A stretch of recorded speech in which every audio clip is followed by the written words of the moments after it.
Hi, and welcome to another episode of LCTV. This is our special Thanksgiving episode. I'm here with Dan Snyder. How you doing, Dan? Good, Aaron. How are you doing? I'm good. So, what do you usually do for Thanksgiving? Well, Thanksgiving, I usually visit my uncle's house. They host Thanksgiving every year, so we all go there, maybe have a football game, watch the games, and then enjoy a nice meal. How about yourself? Actually, this year I'm spending Thanksgiving with a friend's family in Messina, but it's going to be pretty much the same thing. Lots of food, football, you know. The essentials for Thanksgiving. What's your favorite Thanksgiving food? Thanksgiving, it's got to be the turkey. I mean, we cook three different turkeys. Three different turkeys, one deep fried, and then two white meat, How do you deep fry a turkey? Isn't that really dangerous? Don't you have to do it outside? Yeah, we have like a giant container outside. My uncle, he's very protective of it, so he makes sure nobody hits it. I really like mashed potatoes. That's my favorite part of Thanksgiving. Those are good too. Yeah, I hate stuffing though. How do you hate stuffing? It's disgusting and soggy, and I hate it. Enough said. It's just gross. It's just gross. Anyways, do you want to go over some history of Thanksgiving for those who don't really know? Sure, let's hear it. You excited? All right. In 1621, the Plymouth colonists and the Wampanoag Indians shared an autumn harvest feast that is acknowledged today as one of the first Thanksgiving celebrations in the colonies. For more than 2 centuries, days of Thanksgiving were celebrated by individual colonies and states. It wasn't until 1863, in the midst of the Civil War, that President Abraham Lincoln proclaimed a National Thanksgiving Day to be held each November. In November 1621, after the Pilgrims' first corn harvest proved successful, Governor William Bradford organized a celebratory feast and invited a group of the fledgling colony's Native American allies, including the Wampanoag chief Massasoit. Now remembered as America's first Thanksgiving, although the Pilgrims themselves may not have used the term at that time, the festival lasted for 3 days. Historians have suggested that many of the dishes were likely prepared using traditional Native American spices and cooking methods. Because the Pilgrims had no oven and the Mayflower's sugar supply had dwindled by the fall of 1621, the meal did not feature pies, cakes, or other desserts, which have become a hallmark of contemporary celebrations. Get ready, shoppers, because with Thanksgiving comes Black Friday. However, stores such as Walmart are starting this year early. This year, several national stores announced that they open Thanksgiving at midnight, so technically Friday, but Walmart, however, wants to beat the competition by opening up a day early. Now, I think that's kind of dumb because what about the people that are getting really drunk? They're just going to go out at midnight. Yeah, let's go to Walmart. You know? It doesn't seem like a conventional way to handle things this year. It just does not sound like a good idea, but Whatever they think will get them more money, I guess they're just going to go with, I guess. I'm going to go with that. Yeah, well. I've never gone to Walmart on Black Friday because I'm kind of afraid of it. Yeah, I try to avoid places on Black Friday. I usually wait till Monday. I am going this year, and I haven't gone in a couple years, so I don't know what it's going to be like. I'm kind of scared. Well, God be with you. I got my pepper spray, though. That you do. That you do. All right, so for some national news. In national travel news, fewer holiday travelers this year will mean higher ticket prices. If you haven't booked your flight for Thanksgiving, be prepared to pay up to 12% higher fees than last year. Airlines have been cutting thousands of seats around the time for holidays, which inevitably means fewer empty seats, with only high-priced ones available. Airline offices are predicting fewer Thanksgiving travelers this year, down an estimated 2% from 2010. If you're looking to book a flight for Thanksgiving, you might be stuck paying more to get home. But there are often still last-minute deals if you're willing to gamble. Using price alerts on sites like Kayak can help you know when ticket prices have dipped. I use Priceline too sometimes, but that's usually if I'm going somewhere and I get like a hotel too. Yeah, I've only been on one flight in my life, so I just said, Mom, can you book me a flight? She's like, sure, we're all going to Florida. Just gonna make the drive. Yeah, it worked out for me. You're gonna make the drive home to Boston? Yeah, I always do anyway. I'm used to it now. It's long. Only 4 hours, 4.5. Not bad.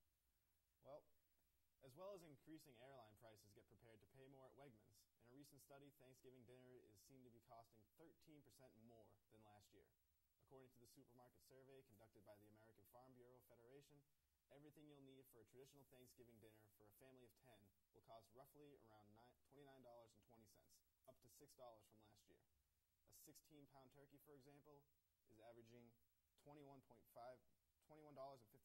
this year, up about 25 cents from last year, or $3.91 per pound turkey. The AFBF says rising turkey prices are due to a stronger consumer demand domestically and abroad. If you are interested in some more inexpensive ideas for holiday party food, check out a local food provider near you. Is that going to make it so you get 2 turkeys instead of 3? I don't know. I'd probably still stick with the 3 turkeys. I do enjoy all of them.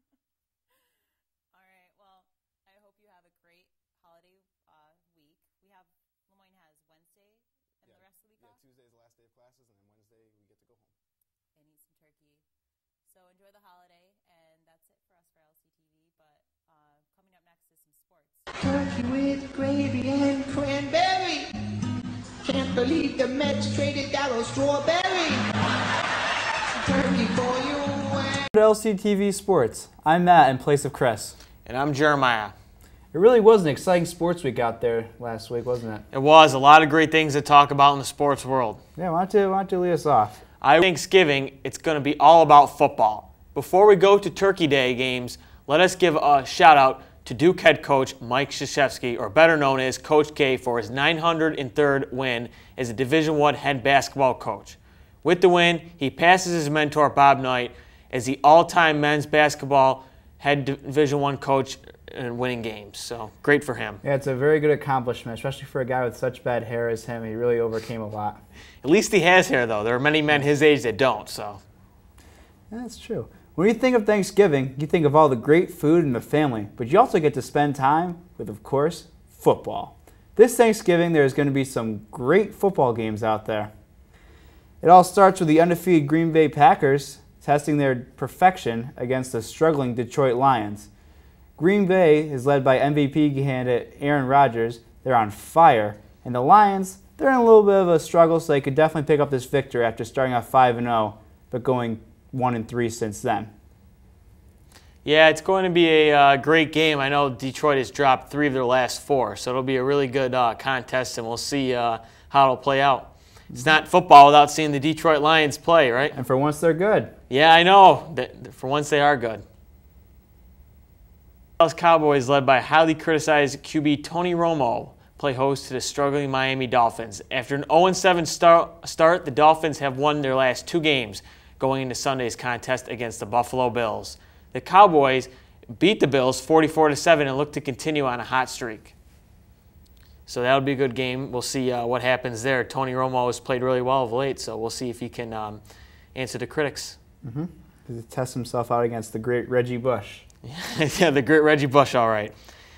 The game of the night belongs to the San Francisco 49ers against the Baltimore Ravens. This game really has nothing to do with records, stats, or even who's on a hot streak.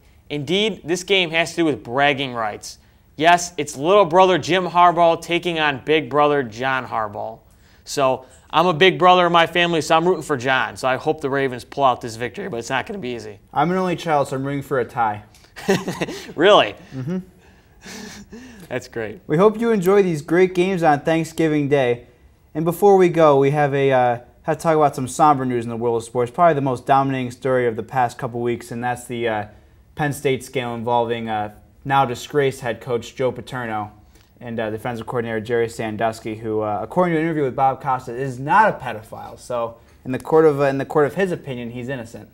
Yeah, it's really sad. I feel bad for the whole Penn State community, and obviously our thoughts go out to the families and the kids that were affected. It's really terrible to see that happen. Yeah, but hopefully the program will recover, and maybe one day they'll rise to glory after being under NCAA sanctions for 10 years.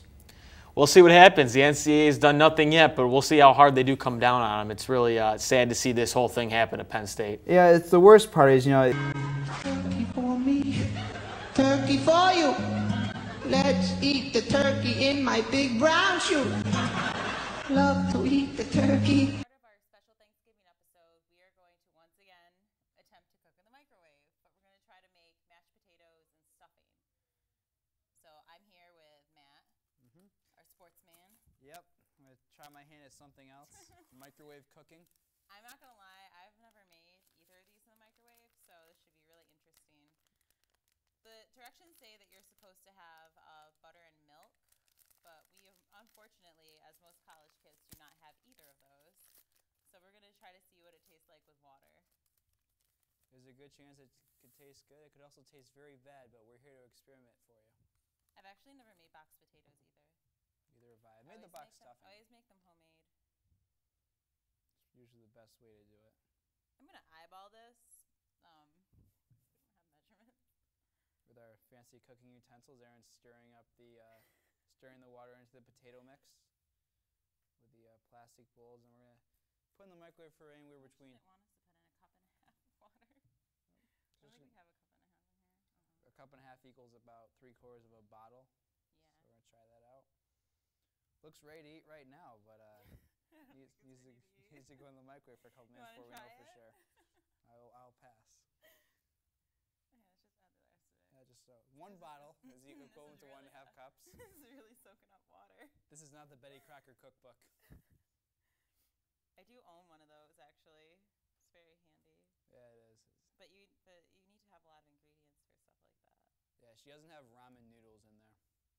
Which is a bummer. She definitely doesn't. Or Kraft mac and cheese.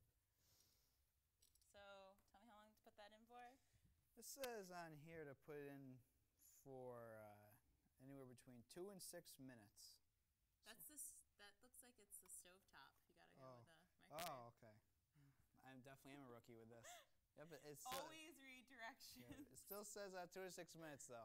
2 to 6 minutes? Yep. All right, you want to put that in there? Yeah, we'll pop it in for 3. How about we go with 5 minutes? Because usually when things say 2 to 6 minutes, they want to make it seem like it's not a lot of time, so they always make it less. But I always go for like near the full amount of time. You having trouble with that microwave? Yep. I usually reach the microwave from in front.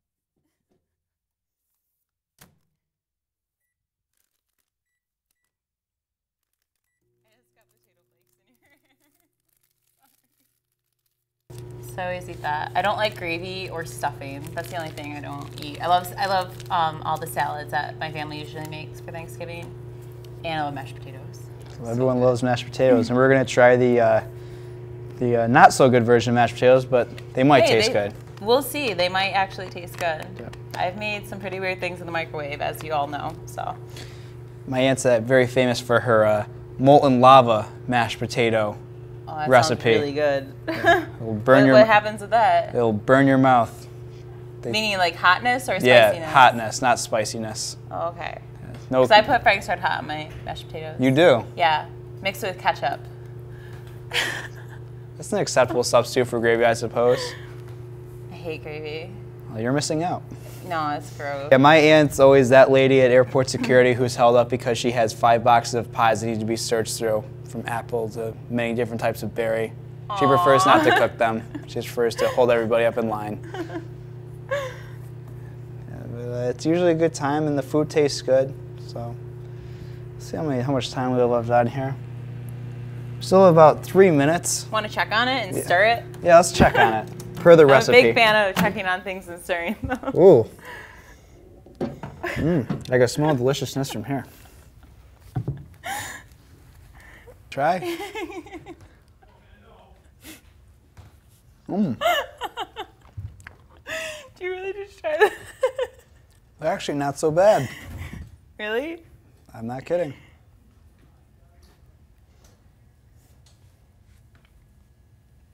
Oh my god, it's awful. Oh. Looks like we have 2 different sets of opinion on here on LCTV. Aaron will go retch on the in the garbage can while I will continue to eat this delicious bowl of mashed potatoes. Oh my god, those are so gross. And for LCTV, that was Aaron Van Slyke, and I'm Matt Clark. Have a happy Thanksgiving. And gobble, gobble, giggle. I wish turkey only cost a nickel. Oh.